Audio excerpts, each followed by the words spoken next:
All right, hey, good morning, you illustrious bastards. As you can see, spring has sprung here in Ohio. Actually, we're on third winter.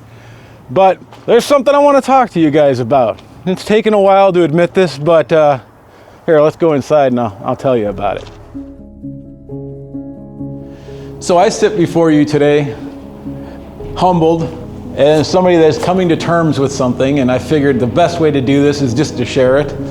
The last 35 years, I've dealt in one style of motorcycle per se. And so it's been a hard realization, but I have come to the terms with the fact that I am bike curious. Meaning that yes, I've done all the Japanese bikes and scooters and all the things that you can do with that. I've had everything from cruisers to sport bikes and back down through all the different things. And I love them dearly, and they are wonderful, reliable, and exciting motorcycles.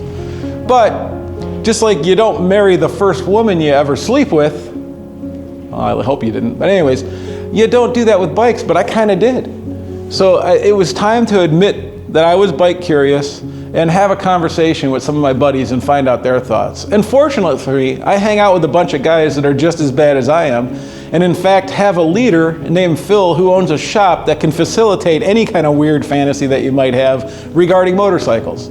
So today I would like to say, new bike day, and I am going to the dark side thanks to Phil, and let's take a look at what I got here.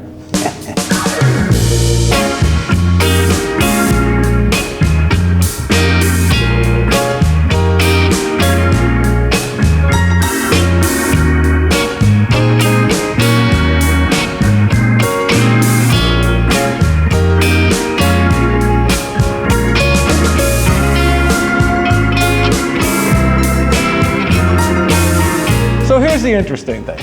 I've been working on motorcycles for 30 years. I've rebuilt motors, I've rebuilt entire bikes, I've taken basket cases, made them into nice bikes. And so I have some skills and I've done these things. But to be completely honest, I've never even started a Harley-Davidson. And Phil gave me the key and I still don't know where to put it in this thing. So this is definitely gonna be a learning experience. But fortunately, I have some good friends that are very acquainted with Harleys, and they're gonna give me a little hand here and there. And I'm gonna have them do some videos with us so that while I learn, if you guys are interested, you can learn as well. Because this is a whole new experience for me. So I'm kind of learning as I go along. All right, so what is it that we have here? What we have is a 2005 Softail Heritage Springer with the twin cam 88. So I'm sure some of you guys are like, no, stay away, stay away. Don't worry about it, it's been handled. I'm gonna find out more about that as we go along, but the motor's had a lot of work done to it. It's got oil coolers hanging off of it and all kinds of stuff, so I'm gonna learn a little bit more about that. But I'm pretty stoked about this. It's a new chapter, it's something I've never ridden before, and I've been wanting to potato for a while. The weird thing is though, is that this morning I woke up and an ankle monitor showed up in a box, and I got a call from a guy that's now my parole officer, so it's kind of weird. I didn't really know that was part of this whole thing, but all right, I guess if you're gonna do Harleys, you gotta do Harleys, right? But sleep, you guys are into safety and you wear all the gear all the time. Have no fear, Phil has set me up with a DOT approved headband with comm built in. So I got that covered. I did order a really sharp knife, so I'm gonna be able to cut the sleeves off this jacket soon, and that'll put me into compliance with the Brotherhood. And at that point, you know, I'll be able to get this out on the road, probably get insurance. Well, I mean, I don't even know if you really need insurance for these, but okay, we'll figure that out. Again, this is a learning process, so I do have some things to learn about. But it does have flames. That was a performance option, so I'm pretty happy about that. And it does have a surprising lack of eagles, which I thought was pretty cool. So at least I don't have to do an eaglectomy too much on the bike. Flames on the mirrors, that probably has to go. Anyways, I'm super pumped. All jokes aside though, I am pretty stoked about having a Harley. It's gonna itch a scratch that I've had for quite a while, and I'm looking forward to it. Me and the old lady are getting excited about getting up on Sundays and taking a run to the local pancake house.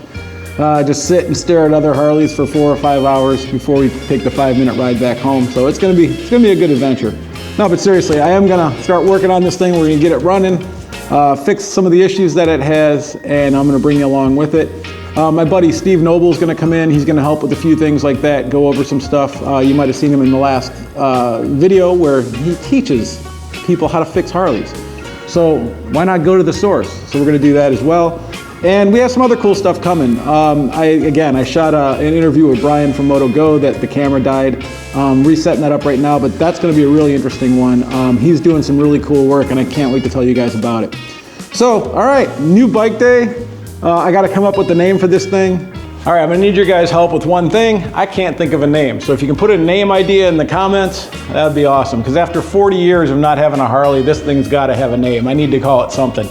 And I can't think anything, so it's up to you guys. Help me out. But I finally have the Harley itch getting scratched, so I hope it's as fun as I think it's gonna be.